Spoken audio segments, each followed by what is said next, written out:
పంచాయతీ స్థాయి దాకా జనసేన పార్టీ ఏం చేసింది? క్షేత్రస్థాయిలో జనసేన నాయకులకి గౌరవం ఇవ్వడం, అలాగే జనసేన నాయకులు తెలుగుదేశం నాయకులు గౌరవం ఇవ్వడం, లేదా అందరం కలిసి మన ముగ్గురు భారతీయ జనతా పార్టీ నాయకులతో కూర్చొని మాట్లాడటం. సమస్యలు వస్తాయి, ఒక్కోసారి ఇబ్బందులు ఉంటాయి, కానీ వాటిని అధిగమించి ముందుకెళ్ళటమే మన లీడర్షిప్ క్వాలిటీ. అందుకని దయచేసి అందరం, నాకు గౌరవ ముఖ్యమంత్రి నారా చంద్రబాబు నాయుడు గారికి కానీ పదే పదే చెప్తా ఉన్నాను. దేనికి చెప్తున్నానంటే, ఇంకొకళ్ళు వస్తారని భయం లేదు మాకు, వాళ్ళు రారని మాకు తెలుసు. కానీ ఒక పని చేసేటప్పుడు రోజు లాక్కుంటా పీక్కుంటా లాక్కుంటా తిట్టుకుంటా, అంటే ఒక సామెత ఉంటుంది కదా, తల్లిదండ్రులు తిట్టుకుంటా లేస్తే పిల్లలు కొట్టుకుంటా లేస్తారు. అలాగా నాయకులు ఎప్పుడు పరస్పరం తిట్టుకుంటా ఒకళ్ళు పొడుచుకుంటా ఉంటే, వేదిక పైన నాయకులకు కానీ రాష్ట్ర స్థాయిలో ఉన్న నాయకులందరికీ కూడా మా అందరి బాధ్యత, మీరు మా మీద భరోసా పెట్టారు. మీరు లేకపోతే 151 సీట్స్ అవుట్ ఆఫ్ 175 ఎలా వస్తాయి? 94% స్ట్రైకింగ్ రేట్, 93% కూటమికి, జనసేనకి 100% స్ట్రైకింగ్ రేట్. ఇవన్నీ ఎందుకు ఇచ్చారు? నేను పదే పదే సభలు ఇదే చెప్తున్నాను, కూటమికి కూడా ఇదే చెప్తున్నాను, కూటమి నాయకులందరికీ కూడా. దయచేసి దీన్ని ఒకళ్ళు ఎక్కువ ఒకళ్ళు తక్కువ కాదు, అందరం చాలా అవసరం, ఒకళ్ళకొకళ్ళు అందరం చాలా అవసరం. నేను గతంలో కూడా చెప్పాను, గౌరవ ముఖ్యమంత్రి గారిని లాస్ట్ టైము గత ప్రభుత్వం ఆయన జైలు పాలు చేసినప్పుడు కొద్దిమంది జనసేన పార్టీకి సంబంధించిన మద్దతుదారులు ఏదో మాట్లాడితే, తెలుగుదేశం పార్టీని దయచేసి అలా బలహీనంగా చూడకుండా, చాలా బలమైన పార్టీ, దాన్ని గొడవ పెట్టకండి అంత అలా ఇంత నేను గౌరవించాను. అంటే మీకు అడ్వర్సిటీ రివీల్స్ ట్రూ క్యారెక్టర్ అంటాం. ప్రతికూలత పరిస్థితుల్లో మీరేంటి, ప్రతికూల పరిస్థితుల్లో నీ సత్తా ఏంటి, అది కదా. అంటే కష్టాలు ఉన్నప్పుడు నేను ఏం చెప్తున్నానంటే, మేము ఏ రోజు కూడా ఏ పార్టీని తగ్గించలేదు, తెలుగుదేశాన్ని ఏ రోజు తగ్గించలేదు. భారతీయ జనతా పార్టీ నాయకత్వం లేకపోతే, అండదండ లేకపోతే ఈరోజు జేజేఎం రాదు. ఈ రోజున తెలుగుదేశం పార్టీ లేకపోతే, నా గౌరవ ముఖ్యమంత్రి గారు లేకపోతే ఈ ఫైనాన్స్ ఇంత ప్రణాళికాబద్ధంగా చేయలేం. నాకు అనుభవం లేదు, నాకు పోరాటం చేసే శక్తి ఉంది. అంటే ఒక పని చెయ్యాలి అంటే ఇన్ని శక్తులు గుమిగూడాలి. అన్ని వేళ్ళు ఒకలా ఉండవు, కానీ ఏ వేలికి ఇది బొట్టనేలు తీసేస్తే ఏం చేస్తాం, ఏకల వీళ్ళకి ఏం చేయలేము. సో ఎవరు ఎక్కువ ఎవరు తక్కువ లేదు, మొత్తం కలిస్తేనే పిడికిలి. కూటమి అంటే పిడికిలి, దీన్ని గుర్తుపెట్టుకోండి. అంతేగాని కూర్చోబెట్టి పంచాయతీ స్థాయిలో ఉన్న జనసేన నాయకులు కావచ్చు, తెలుగుదేశం నాయకులు కావచ్చు, భారతీయ జనతా పార్టీ నాయకులు కావచ్చు, మద్దతుదారులు కావచ్చు, చిన్న చిన్న ఇబ్బందులు ఉంటే అందరం పరస్పరం మాట్లాడుకొని ముందుకు తీసుకెళ్దాం. మన ఆబ్జెక్టివ్, మన గోల్ ప్రజలకి న్యాయం చేయటం. ముఖ్యంగా ప్రకాశం జిల్లా దగ్గరికి వచ్చినప్పటికీ దాహం తీర్చటం. మనులు మాణిక్యాలు అడగట్లా, గొంతు తడపమని అడుగుతున్నారు. గొంతు ఎండుకుపోతుంది, పశువులకి నీళ్లు పెట్టుకోలేకపోతున్నాం. పశువులకి వచ్చిన కొత్తల్లో మొదటి అసెంబ్లీ సెషన్లో నాకు గౌరవ శాసనసభ్యులు, మన పేరు గుర్తులేదు కానీ నాకు అసెంబ్లీలో ఇచ్చారు, మూగజీవాలు ఎండుకుపోతున్నాయన్నా సమ్మర్ వచ్చేస్తుందంటే. ఈరోజు పశువులు నీటి తొట్లు ఎందుకు వచ్చినాయి అంటే, దానికి ప్రకాశం జిల్లాలో మనుషులకి నీళ్లు లేవన్నా దాంతో పశువులు చచ్చిపోతున్నాయంటే, ఆ ఒక్క మాట కదిలించి ఈరోజు పశువులు నీటి తొట్లు వచ్చినాయి మొత్తం మేము.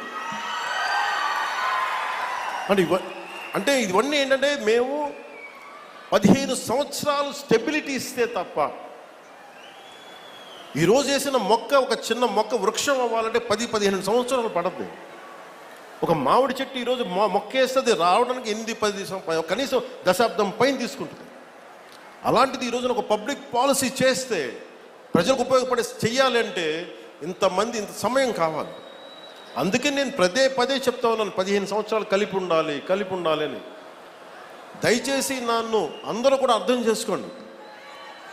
నేను ఈరోజు మీకు ప్రకాశం జిల్లా మనకి ఈ సభ సాక్షిగా చెప్తున్నాను, నాకు నా పార్టీ సంక్షేమం కంటే కూడా, కూటమి సంక్షేమం కంటే కూడా నాకు నా ప్రజల సంక్షేమం చాలా చాలా ముఖ్యం, చాలా ముఖ్యం నాకు. ఎందుకంటే మాకు అధికారం ఇచ్చింది, మీరు కష్టపడమని ఇచ్చారు, మాకు అధికారం, మీకు నిలబడమని ఇచ్చారు, సమస్యలకి పరిష్కారాలు ఎతకమని ఇచ్చారు, కొట్టుకోమని మీరు ఇవ్వలేదు. ప్రతి ఒక్కరూ మేము తెలుసుకోవాలని. అందుకని బయట అధికారం నుంచి వెళ్ళిపోయిన గత ప్రభుత్వ పాలకులు రెచ్చగొట్టాలని చూస్తారు. వాటికి రెచ్చిపోకండి. యువత కూడా దయచేసి ఇదే విన్నవించుకుంటూ, మాకు ఈ అవకాశాన్ని ఇచ్చిన గౌరవ ప్రధానమంత్రి గారికి ప్రత్యేకించి my heartfelt thanks to Honorable PM Sri Narendra Modi ji, Honorable Union Minister for Jal Shakti Sri C.R. Patil ji, and my heartfelt thanks to Honorable Chief Minister Sri Nara Chandrababu Naidu garu. I'm grateful to you all. Sir, మాకు గొంతులు ఎండుకుపోతున్న మాకు కనీసం కనుచూపు మేరలో మాకు దాహం తీర్చే అవకాశం ఉందనేది మొట్టమొదటిసారిగా మాకు స్వాతంత్రం వచ్చిన తర్వాత చిన్న ఆశ కల్పించినందుకు, ఒక హోప్ ఇచ్చినందుకు ప్రతి ఒక్కరికి పేరు పేరున ధన్యవాదాలు తెలుపుకుంటూ, జిల్లా యంత్రాంగానికి, ఎస్పీ గారికి, కలెక్టర్ గారికి, ఉన్నతాధికారులందరికీ, ఇక్కడ సెక్యూరిటీ చేస్తున్న ప్రతి ఒక్క పోలీస్ కానిస్టేబుల్స్కి, పోలీస్ అధికారులకి, ప్రతి ఒక్కరికి నా హృదయపూర్వక ధన్యవాదాలు తెలుపుకుంటూ,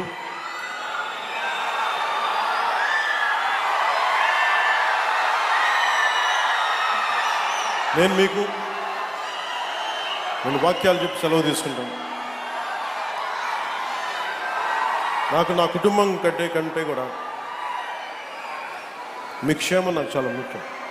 ఈ రాష్ట్ర క్షేమం చాలా ముఖ్యం. ఈ దేశ క్షేమం నాకు చాలా ముఖ్యం.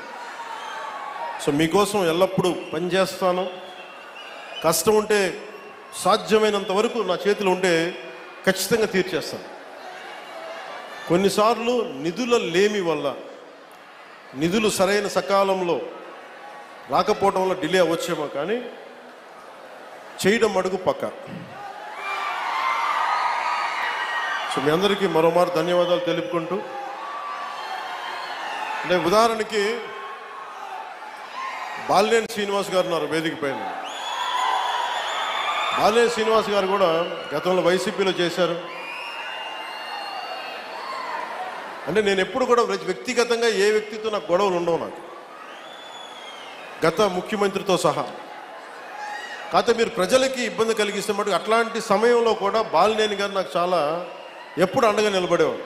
అంటే చాలా బలంగా మాట్లాడగలిగే వ్యక్తి, ఒక సమస్య పైన అవగాహన ఉన్న వ్యక్తి, అలాగే రాజకీయాన్ని సరిగ్గా ఎలా చేయాలో తెలిసిన వ్యక్తి, కక్ష సాధింపులకు వెళ్లకుండా ఇచ్చిపుచ్చుకునే ధోరణి ఉన్న వ్యక్తి. కాబట్టి వారిని ఈ రోజున జనసేన పార్టీలోకి ఆహ్వానించి మనస్ఫూర్తిగా వారికి కూడా నేను సభాముఖంగా తెలియజేస్తా ఉన్నాను.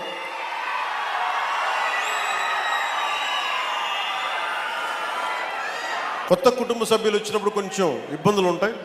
వాటన్నిటిని ఇందాక చెప్పినట్టుగా రాష్ట్ర క్షేమం కోసం, మన ప్రకాశం జిల్లా సమస్యల కోసం అందరం కలిసికట్టుగా పనిచేద్దామని తెలియజేసుకుంటూ సెలవు తీసుకుంటూ,